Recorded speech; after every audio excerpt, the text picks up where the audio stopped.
85% ng mga mag-aaral sa Dagupan City ang nagbalik eskwela ngayong August 4 matapos ang kalamidad. Ang detalye sa report.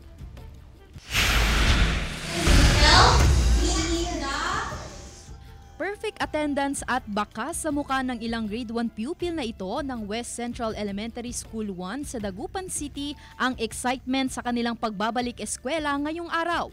Matapos ang halos 2 linggong walang pasok bunsod ng mga nagdaang bagyo at hagupit ng hanging habagat.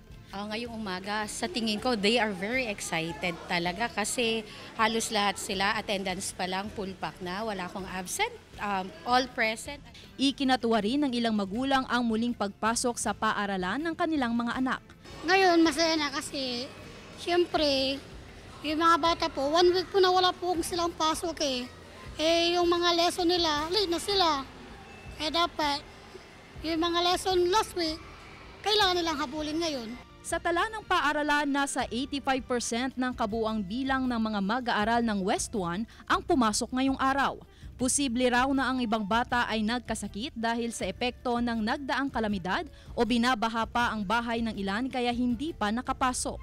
Tiniyak ng mga guro na malinis na at ligtas ang mga silid-aralan, lalo na ang mga classroom na ginamit ng mga pamilyang lumikas noong bagyo at ilang mga pinasok din ng baha nitong nagdaang linggo.